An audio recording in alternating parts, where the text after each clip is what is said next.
ابو ہریرہ رضی اللہ تعالیٰ عنہ سے روایت ہے، آقا علیہ السلام نے فرمایا الرجل علی دین خلیلہ، کہ ہر انسان اپنے دوست کے مذہب پر ہوتا ہے۔ فَلْيَنْظُرْ أَحَدُكُمْ، تم میں سے ہر ایک کو چاہیے کہ وہ دیکھے مَنْ يُخَالِلُ، کس کے ساتھ وہ دوستی کرتا ہے۔ یہ عبارت الفاظ اربع پر مشتمل ہے،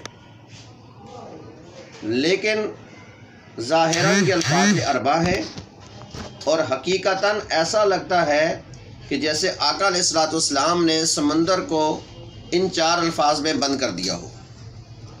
جب ہم ان الفاظ کی گہرائی، ان کا عمق دیکھتے ہیں تو یہ ایسے نہیں لگتا کہ جیسے 14 صدیاں بیت گئی ہوں، یہ ایسے لگتا ہے کہ جیسے دور حاضر کے حالات کو دیکھ کر فرمایا گیا ہو۔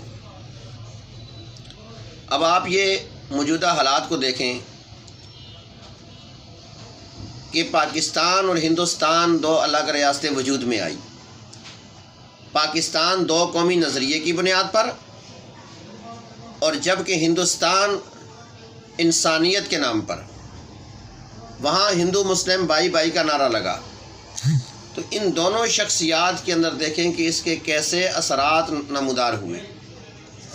قائد اعظم محمد علی جناح، آپ کا خاندانی پس منظر یہ ہے کہ آپ کے آباء و اجداد غیر مسلم تھے، جبکہ مولانا ابوالکلام آزاد، آپ کے والد کا نام خیر الدین تھا اور آپ مکہ المکرمہ میں رہائش پذیر تھے، اور انہوں نے وہاں پر مدینہ المنورہ کی عالیہ نام کی خاتون سے شادی کی، جس سے آپ کی اولاد ہوئی۔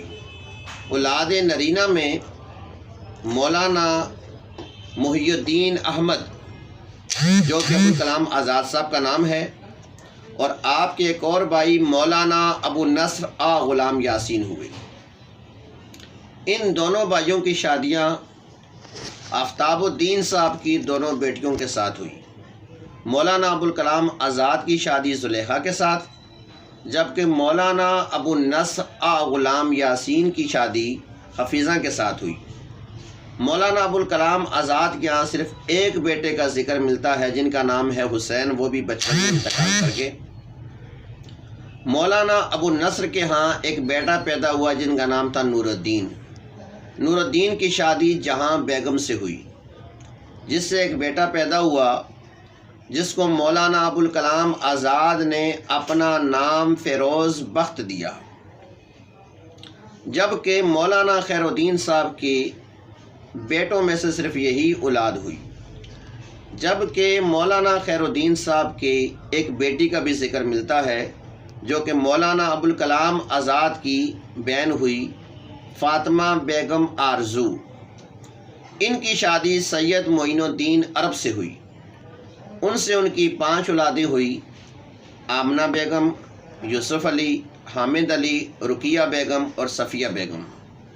آمنہ بیگم کی شادی جعفر علی خان شاہ آبادی سے ہوئی، ان کے بھی 5 اولاد ہوئی: باقر حسین، انیس جہاں، بلقیس جہاں، ناصر حسین اور طاہر حسین۔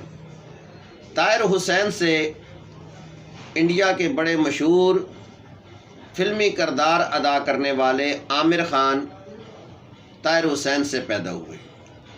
ابھی حالیہ ایام میں عامر خان کی بیٹی ایرا خان نے نپور شکیرے سے شادی کی، جس پر عامر خان کا کہنا تھا کہ ان کی بیٹی نے اپنے لیے بہترین ہم سفر کا انتخاب کیا۔